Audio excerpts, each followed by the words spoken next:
This is Wayne Viener for Terp Talk. We're at Comcast Center tonight. Maryland takes on Niagara. We got Anthony Mason. I love watching you as a New York Knick. I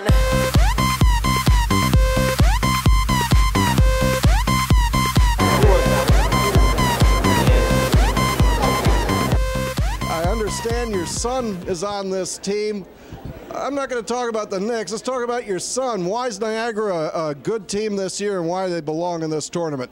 Well, it's a team that's been together, going through growing pains last year together, and now they got a year under their belt, and they are learning each other. Plus, they're playing well, they're playing harder, and you see the team maturing. So we knew that they was going to be better, and they still a bunch of sophomores, and they got a lot more room to grow. So your son wears number 14, isn't it? And where did he get that number from? I have no clue. But he loved me to death, and he wanted to get to where I was. And if he keeps playing the way he is, I think he stands a great shot. What's the key to watching Niagara basketball? Have you seen most of the games this year? Yeah, I've seen a lot of them. It's a talented team. It's like I said, it's a team that's learned each other. Like I said, they got a lot of stuff to work on. They got to rebound a little bit better, but they just got a lot more room to grow, and they're going to be a better team as the years go on. Well, thanks for being on Terp Talk. I know you're here to watch your kid, so thank you, and hope you have a good game today. Okay. All right, Wayne. Well, if you're going to play the game, you want to win, and we did, and they played well, 86-70, 35 all at halftime. Niagara came out. They gave it everything they had. Yeah. But you know what? The intensity of Maryland I was impressed with. And I thought Faust played with such intensity, it was almost uncontrollable sometimes. But he played great, and Aaron Holt had 5 threes. And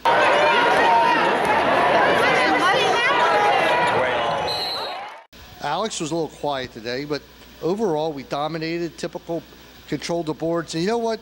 This is the kind of team we need to play in that spell between, December, between the BB&T and the first of the year.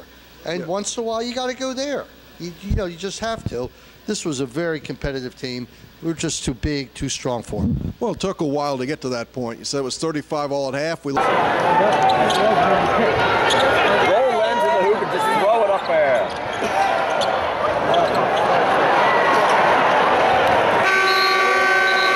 Looked a little flat. Almost looked like the team thought the game started at 8 instead of 7.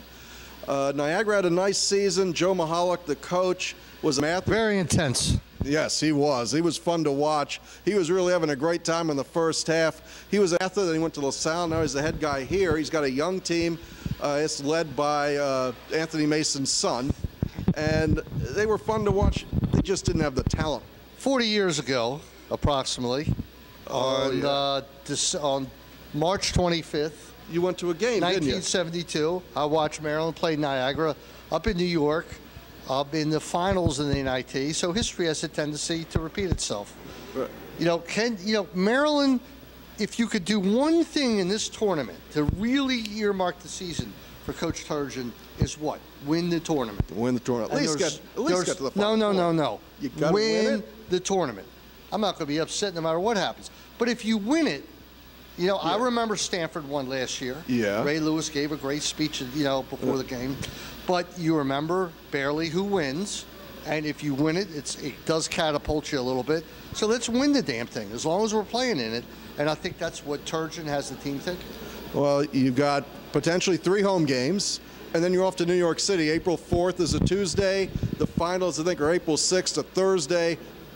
I guess if we get there, I'm going. Are you going? I'm going to definitely go to the finals. If we get there, I'm going to go to the finals. So that's a lot of fun. I actually saw a lot of passion in the second half. Saw people having fun. They were actually playing basketball. They weren't worried. It seemed like he cut it down to about 8 or 9 players, and I think that helped. But we got to be athletic. We got to get out there and run, and it was just great to watch. 51 points in the second half. Listen, everybody, we need more people out here Thursday night.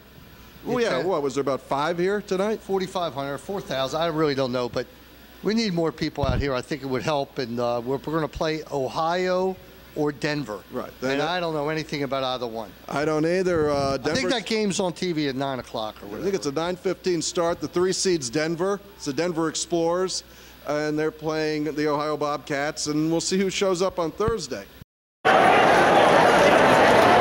Ladies and gentlemen, Maryland has advanced to the second round of the NIT. Hosts the winner of the Denver-Ohio game this Thursday.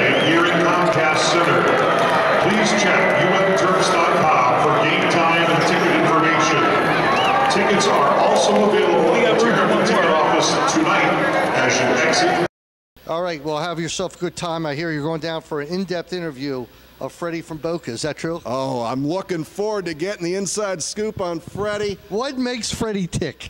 I hope I'm man enough to find out. All the things your site has to provide. We'll see on Terp Talk. I guess we'll do a call-in on Saturday from Boca. It'll be Wayne and Freddie in Boca. Bruce will be in the studio in Baltimore. Remember to listen to Terp Talk on Thursday on 1300 in Baltimore, Saturday morning on 1580 at 8 a.m. in Washington. And then the Sports Maven is Saturday morning, 9 o'clock on CBS Sports Radio 1300. And, of course, that's brought to you by Coons Ford, and the Saturday show is brought to you by Kelly and Associates at Groom Insurance Group, Inc. Terp Talk. Wayne, have a great trip. Thanks. This is Wayne Viener. Bruce Posner as he steps off camera from Comcast Center. Good evening.